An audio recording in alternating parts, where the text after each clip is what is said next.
Welcome back, everyone. I had to get on and make this video as soon as possible today because we just got some insane news from Keen Games about the 1.0 update from Enshrouded and some huge performance tweaks that they are making, mainly to improve one of the biggest complaints I had about Enshrouded, which is render distance.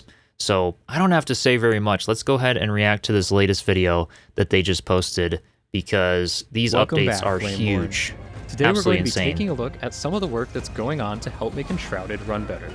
This is a topic that's very important to us. So in today's video, you'll be hearing from the tech team that works on Holistic, the in-house engine that's powering Enshrouded. All right. Hi, I cannot wait. I'm the technical director here at Keen Games. Performance is super important for us. We want as many people as possible to enjoy Enshrouded. But Enshrouded is a very demanding game, featuring a fully modifiable open world with a huge view distance on top of a day-night cycle and players creating huge spaces. Yeah. This is why we have our custom engine Holistic, without which Enshrouded wouldn't exist. We are confident that the 1.0 version will be considerably faster than the previous versions in many areas. Lots of GPU optimizations. So this is already awesome because I know a lot of players were asking about better performance, things like that. I had already mentioned in some of my streams that if it's coming to PS5 and stuff, they're automatically probably going to be making performance a little bit better. I've told you guys it runs okay on my 3050 laptop that I have as well, but I do have to turn the settings way down. So this isn't only render distance and visuals, we're also getting huge improvements to RAM, CPU usage, all of that. It's really amazing. Still being worked on, as well as optimization on the CPU side. Water simulation, anti-system optimization, and more. We use less memory now, and the network code is improved. Yeah, I know a lot of people are going to be happy. We will continue working on all performance topics, even after 1.0. You guys notice anything? You guys notice anything about this shot? Just look at the view. Just look at the view. Today, we would like to share some of our recent work with you. The brick renderer to improve performance. This is it. They actually did it. They actually did it, you guys. Not only to the blocks, okay? Not only to the blocks, but to the terrain as well. Look at the amount of detail we have in the terrain, all right? You know how I was saying, like, that's the #1 gripe I've had about Enshrouded is any of my bases, any of the terrain things, it just starts popping out and disappearing and losing detail when I'm trying to take, like, a thumbnail shot for a YouTube video. This is huge. While increasing details shown from afar. A technique to improve performance of our sun shadows. Absolutely incredible. Data structure to speed up our global illumination.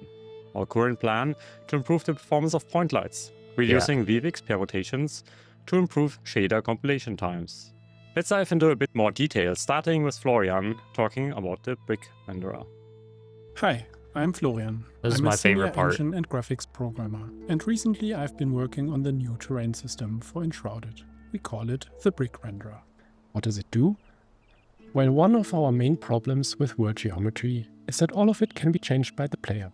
Sometimes voluntarily, sometimes... Yeah, that's what I was trying to explain to you guys in some of the streams, is that when it comes to a voxel world, you're not just trying to render a surface texture like you would in like some Unreal Engine games, for example, where they use nanite, which is like a bunch of little polygons to essentially create infinite render distance. They can't exactly do that in this game without taking a massive performance hit because they're not just trying to render the surface, they're three-dimensionally rendering the entire world, if that makes sense, because it's fully customizable. The player can dig, create hobbit holes in the ground, you know, all kinds of stuff.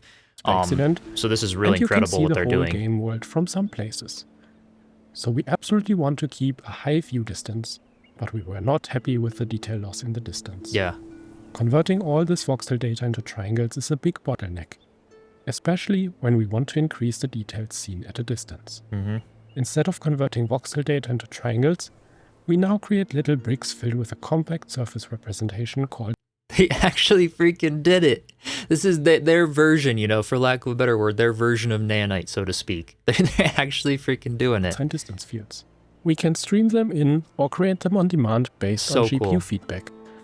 The process of creating the bricks is much faster than Look at the detail. Look at the detail. Just look at the foliage, the detail in the cliffs here, the detail in the houses here. We can even see like the little waterfalls and depth in here. Triangle meshes, because we use the sign distance field as an intermediary step to mesh creation.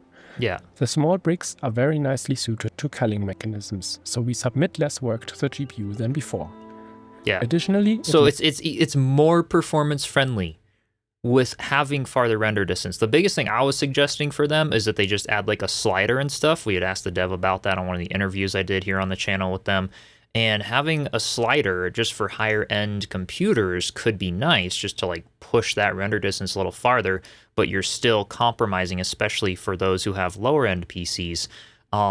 They're not only just having like better render distance overall, also making the game more performance friendly at that higher render distance, which is incredible. So all of you with lower end computers and stuff, you're gonna get a great experience with 1.0. Using a visibility It'll be buffer amazing. internally, which reduces the memory bandwidth because we don't write out so much data all the time when multiple bricks overlap.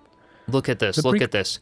Everything here is already starting to get blocky. Everything here still has a lot of detail. Sure, there's still some popping in, still some level of detail, things that like wouldn't happen with Nanite per se in Unreal Engine or things like that. But this is loads better, beyond my expectations. Render is quite a bit faster, depending of course on platform and GPU. This is while amazing. Allowing much higher detail at a greater distance. Let's talk about shadow optimization now. Sun shadows are notoriously expensive in an open world game with a day and night cycle, because they keep changing, and even more so when the geometry can change through animations or player interactions. One of our systems to render realistic shadows are our cascaded shadow maps, which have been a major performance bottleneck in the past. Most of the space in the shadow maps is actually not needed, because those areas are actually not visible from the... So they're creating, if you guys can't already pick up from the video, like a cone shape around the player's field of view, essentially. And a lot of like high-performance racing games and car racing games actually use some of this same technology for their rendering as well. They actually get rid of everything behind the player. And in this case, it's a little bit different because you're sort of third person. It's a little bit different there, but they get rid of everything behind the field of vision to only be actively rendering what's in front of the player, which is a huge performance bonus. So you're not always popping in detail that's not needed, basically. Point of view. So the idea is to figure out what parts of the cascades we need to fill. We do that by first rendering they can improve the existing shadows that we see and the light and the render distance and everything like that, and improve the overall performance because they're getting rid of things we don't need. View, and then using that to mark places in the shadow map we won't need. This improves culling efficiency massively in lots of places, leading to a great speed up. Crazy awesome. Hi, I'm Jacob, senior graphics programmer working on global illumination, reflections, vegetation, and ray tracing. Thick forests and big player builds can have thousands of models. One of my favorite with parts many about of them Enshrouded. The forest. Think of whale water basin or your favorite contest-winning entry. They're so pretty. Our previous solution was testing all object signs distance fields in array path for intersection. They're basically redoing the whole ray tracing thing from what they've had before. We're getting massive visual updates along with render distance. As many trees and objects overlap, this became a lot very quickly. Yeah. So we decided we need to do something about it. And this was one of the issues we've been noticing in the Forest Village build that I did on the channel, is that when we had a lot of the foliage images and things like when you didn't have a nice big view at the top of a hill or something, and you had a lot of crowded foliage in sort of the valley where things were in shadow, it would start to look very flat. So they're really addressing a lot of that with a bit more accurate ray tracing and things. So I'm really curious, really excited to see. Ray tracing backend from scratch. Yeah, from scratch. Our That's new crazy. System, called Ruled SDF, combines all objects into a central data structure, leading to just a single intersection lookup at any ruled position. It also optimizes data bandwidth by a factor of 10, while reducing the number of nodes we need to traverse considerably. Previously, only doors and big trees were present in the ray-traced world. But with the Ruled SDF, we are now finally able to... This is going to help structures as well just be perceived as having more detail when it comes to all the fine decorations around your base. At all static objects bigger than, let's say, a bottle, into the ray tracing. Amazing. This affects global illumination as objects block light. Point light shadows, as barrels and poles cast shadows. How good that looks. And reflections, of course, as all static objects are reflected. They're outdoing themselves again. Performance-wise, we get a 2x ray tracing speedup in simple scenes such as the top of a mountain with no trees and models around. Yeah. Up to 3 to 4 times when trees and forests are nearby. Look at the depth in these shots. Just look at the depth here. They're bringing it back. It's not as flat looking as before. From what I'm seeing here, obviously this could be a little bit different for 1.0. We'll actually have to jump in and see and how it runs on different computers and things. Super promising, 8 though. times speed up in thick bamboo fields. Yeah. Another bottleneck in reaching our performance goals are the point light shadows. Lights are currently shooting rays and creating a shadow map per light, leading to millions of rays per frame. These rays also cover a lot of area that might be out of screen or occluded. All of this just to support around 100 to 200 lights around the player, depending on the settings. Therefore, we are working on a new system that is raster based, shooting shadow rays directly from screen pixels to light sources, considering only places that are actually used and visible. By moving to screen space and picking only the best. This is the benefit of having your own engine. With their holistic engine, this is just incredible. Lights with They're doing all the right things. We should be able to support over 32,000 lights while keeping a stable cost. 32,000. We are still working on this and hoping to be able to include it in time for 1.0. But if not, it will be included a bit later, as we always try to improve our tech. Many of the animated objects you see in the game are visual effects, even when they don't look like them, such as the factories or the line of the grappling hook. These were created by our tiny VFX team using a GPU-driven particle system.